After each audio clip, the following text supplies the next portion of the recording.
This is Gilbert Gottfried Stories Part 2. You'll find Part 1 in the feed from last Saturday from the New York Times in 2013, when Gilbert Gottfried finds something really funny, like one of his self-depreciating and willfully tasteless jokes. His narrow eyes grow even narrower. He lets out a gruff cackle and buries his face in the palm of his hand. He jokes about his goofy looks and short stature. He says, in real life, I'm a tall, blonde Christian. And he jokes about his frugality. I would show up at a party for Al-Qaeda if you said there was going to be a dinner. Gilbert said, I love to go where it's a dark area. You never know what people will choose to be offended by. The Observer caught up with Gilbert in 2015 and said, Gilbert Gottfried does not sound like Gilbert Gottfried. Yes, I've been trying to tell you all that. They wrote, his speech is slow, measured, and thoughtful. His voice is almost baritone compared to the loud, high-pitched shrieks he admits on the job as a stand-up comedian and voice actor.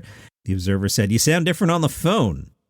Gilbert said, I sound like Bing Crosby. I should be by the fireplace doing a Christmas special and smoking a pipe. People ask how I came up with my delivery and my whole style. To me, it's like walking up to someone on the street and saying, how'd you develop that walk? Gilbert, as a former SNL cast member, you had recently attended the 40th anniversary of the show. Was there any comparing which season was best? Gilbert, and I've heard him tell this story a few times, and it always cracks me up. The season I was on was right after Lorne Michaels and the original crew left, so it was the worst time to have been on SNL. It's like if in the middle of Beatlemania, John, Paul, George, and Ringo left, and they said, here's 4 other schmucks. You better like them just as much. Whenever I see a season or an episode I don't like, I always go, oh, I was there, and my season wasn't any good, so I better keep my mouth shut.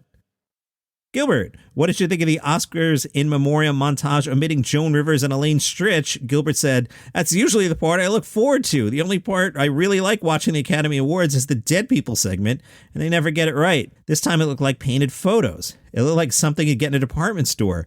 Give us your photo and we'll paint it and frame it for you. It's kind of tacky looking. Actors are still taken more seriously than comic actors. My main concern is that I feel like show business is a party that I snuck into, and I'm scared that any day now someone's going to walk over to me with a clipboard and say, your name's not on the list. The Gay City News, your home for comedy news, asked Gilbert about his podcast. Gilbert said, what I notice with the older generation of performers is that most of them have a great sense of humor. They'll laugh off camera at a filthy joke or word or tell one themselves, but on camera, these performers in their 90s won't say anything. They don't want to damage their image. I'm like, you're 100. What's the big deal?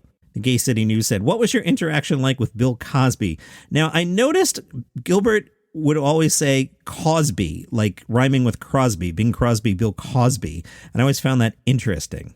So I'm going to say Cosby here, just in the spirit of Gilbert. It's funny, I worked with Cosby twice. He had me on 2 of his shows, and I ran into him once doing The Tonight Show with Jay Leno. It was like when I met O.J. Simpson before all that O.J. stuff happened. It was kind of a treat to meet him. He told me he was a fan, did an imitation. It was kind of like meeting Charles Manson and him saying, I'm a big fan. I saw Aladdin 1,000 times.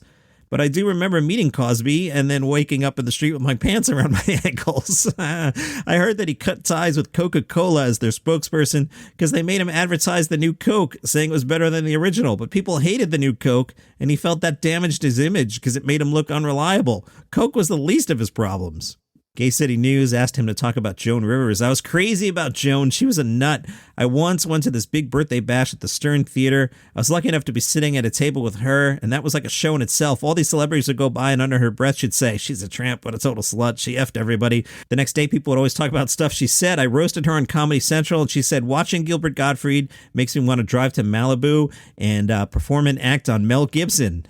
I had to clean that up. Gilbert said that the Aristocrats has completely disappeared. I don't know who owns it. What shocked me was that I didn't expect anything to come out of it. When it was released, it got this exposure and quite a following. I was doing The Tonight Show and heard someone call out, I loved you on the Aristocrats. It was Harrison Ford. And I thought, wow. In 2018, Westchester Magazine spoke to Gilbert and said, you've spent years touring the country, but you're a Brooklyn boy. Is there anything special for you about booking gigs in New York? The pizza, the bagels? Gilbert said, mainly sleeping in my own bed, not having to go through security at the airport, not having to pack a bag. He was about to play the Yonkers Comedy Club, and they asked him if he had any recollections of playing there before or any favorite restaurants nearby. Gilbert said, well, I remember the last time. I think they were just opening. I was about to go on. They had the opening act in the middle, and both of them were working without sound. I thought, even as loud as I speak, I don't want to get too pushy, but I think a working mic might help. They fixed it, I think, right in the middle as they were introducing me. Like all good comedy, that's great timing. Gilbert, you had the distinction of being one of the last celebrity apprentices to be fired by Donald Trump. Gilbert, yeah, I never thought at the time a former game show host would become president. I was campaigning for Pat Sajak. Which of Trump's ever-rotating cabinet posts do you think would be best suited to fill? Gilbert said, that would be resident Jew. It's funny. I kind of feel like now everybody's getting fired by Trump. I was one of the early ones before it became a fad.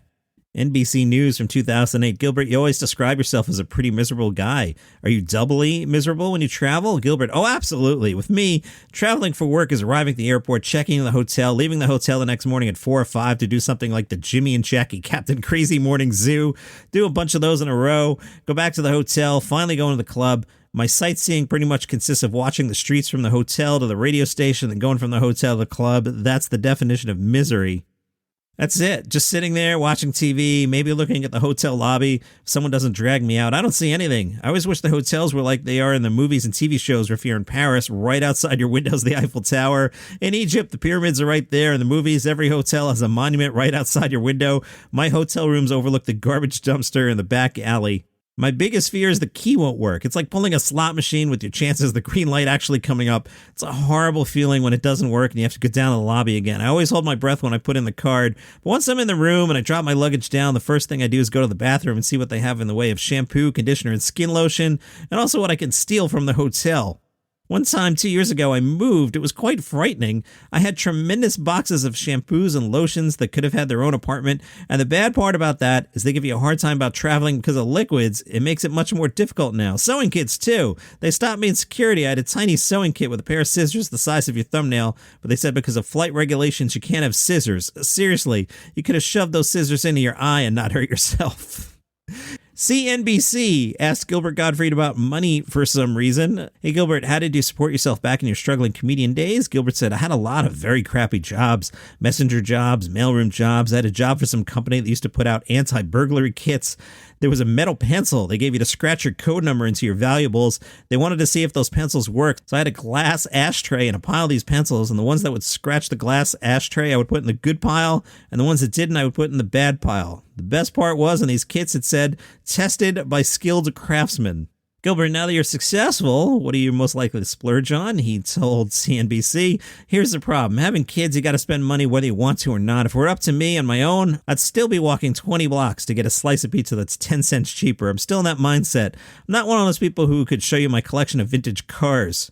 So has there been anything where you were like, I really want this? Is this for me? And just splurged? Gilbert said, I don't think so. I might have gotten something once for $1.99 that I really wanted to get for 98 cents, but thought, oh, screw it. You only live once.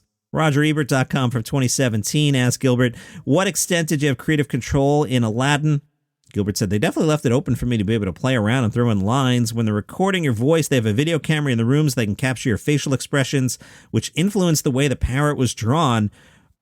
One time, the artist showed me a drawing he made where you see a caricature of me that slowly transforms into the parrot. There was a particular line in the film that I had ad-libbed, and someone told me that Robin Williams cracked up when he heard it. It was during a scene when they escape, and I go, quick, let's get everything, the guns, the knives, the hand grenades, and what about this picture of me? Do you like it? I think I'm making a weird face in it. That was a lot of fun. Of course, every now and then they'd have to stop me and go, this is a Disney film. We can't really use that word.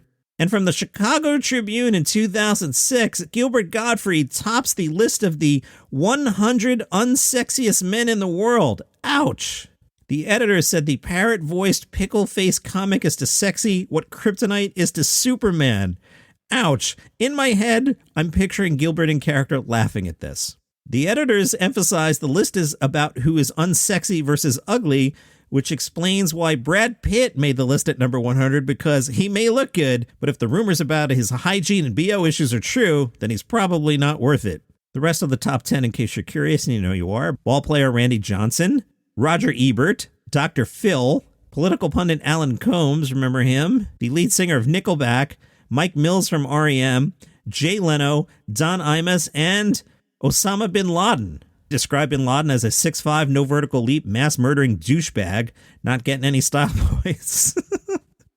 Some other comedians made the list. Again, the top 100 unsexiest, a list that Brad Pitt is somehow on. John Lovitz at 15, Carrot Top 16, Jerry at 17, Chevy at 19, Chris Kattan 31, Al Franken 40, Andy Dick 47, Drew Carey 54, Rob Schneider 56, Dennis Miller 64, and Horatio Sands at 96. And that's your comedy news for today. Follow the show for free on Apple Podcasts, Spotify, Overcast, wherever you get your shows. If you like what I do here, go to buymeacoffee.com. Throw $5 in the tip jar. bar, I'll take your money and I will buy a large iced coffee with caramel and almond milk. See you tomorrow.